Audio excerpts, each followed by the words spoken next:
Hola, ¿qué tal? Y bueno, lógicamente tenemos que hablar de este entendimiento con el Fondo Monetario Internacional que ha abierto grietas por todos lados. Grietas en el Fondo Monetario Internacional por tener visiones opuestas, distintas sobre bueno, lo que en principio se habría acordado con el fondo, con la Argentina, y en el campo político, divisiones en Juntos por el Cambio y también divisiones en el Frente de Todos con esta renuncia de Máximo Kirchner a la presidencia del bloque. Evidentemente hay en juego muchos elementos.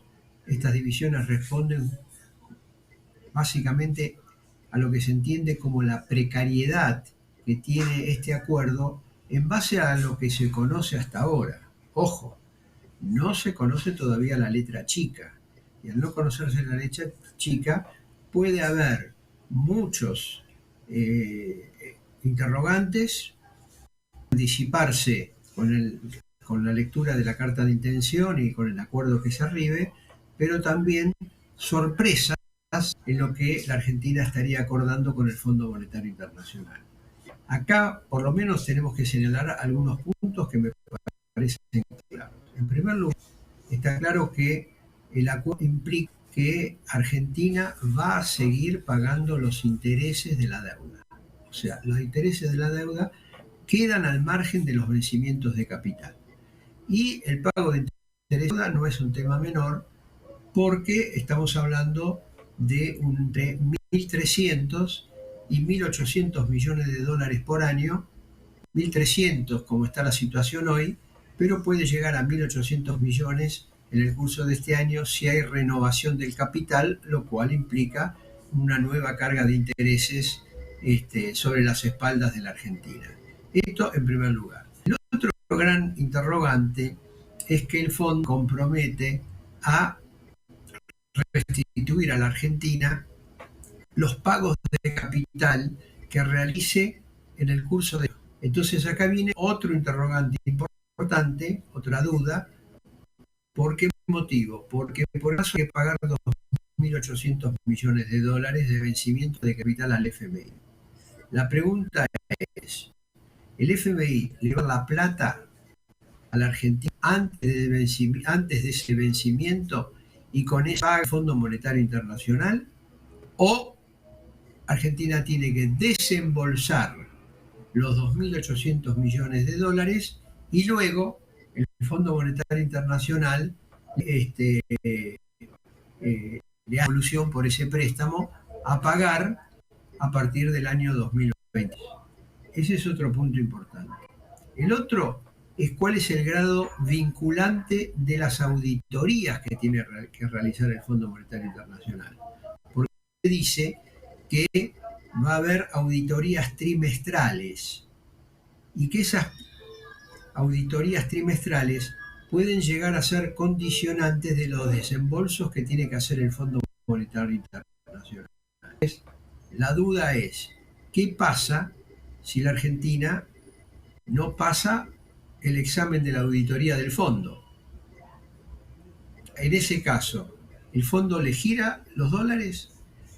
Argentina tiene que pedir un perdón, lo que se llama un waiver en la terminología del Fondo Monetario Internacional, o sea, pedir un perdón y comprometerse a rectificar lo que la auditoría del Fondo Monetario Internacional interprete como que la Argentina no cumplió.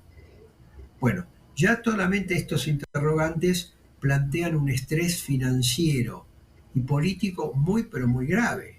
¿Por qué motivo? Porque al estar el Fondo Monetario Internacional adentro, con auditorías por 3 meses y con el tema de tener que hacer desembolsos por los vencimientos, bueno, imaginemos que todo esto que está hoy en día en los titulares de los diarios, de la televisión, va a prorrogar a lo largo de todo el año. Cada vez que llegue la misión del FMI, va a haber más periodismo en Ezeiza esperando el arribo de la misión del FMI que en cualquier evento deportivo de gran atracción para los argentinos.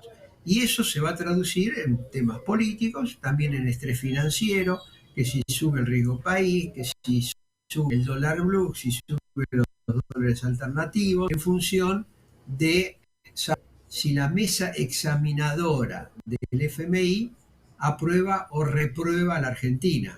Imaginemos, si el FMI dice, no, acá hay un montón de cosas que no nos gustó, y bueno, va a tener una repercusión inmediata en el segmento financiero con todo lo que eso implica. Desde el punto de vista político está la gran duda. Si el oficialismo está dividido en torno al acuerdo y la oposición también está dividida. Hay sectores que quieren llegar a una oposición total junto al sector de los libertarios.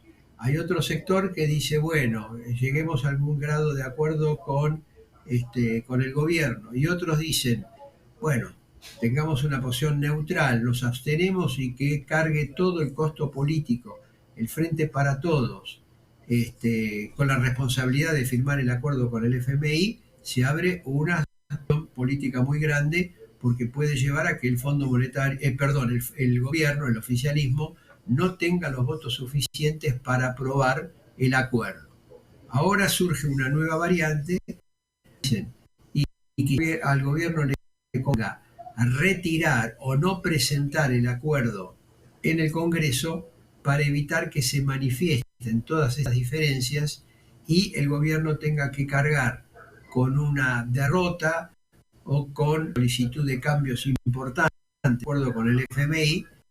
Lógicamente se lo va a poder pedir el Congreso, pero hay que ver si el FMI acuerda con esa solicitud eventual que pueda realizar el Congreso Nacional.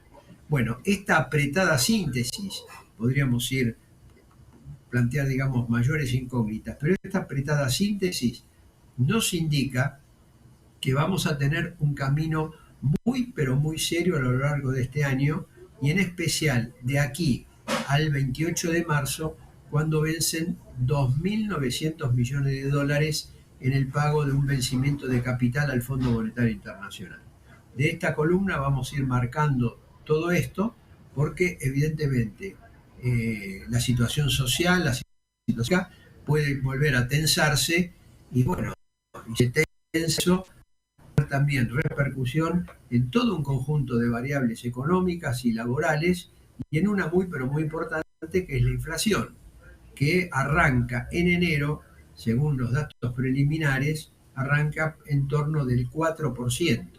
Por lo tanto, con los anuncios de que va a haber aumentos en las tarifas, con el aumento que ha habido ya en los combustibles, está el peligro de que la inflación de este año repita el elevado guarismo del año pasado o incluso sea superior, porque no olvidemos que pasado tuvimos un 50,9 con tarifas y servicios congelados y con la nafta y los combustibles congelados.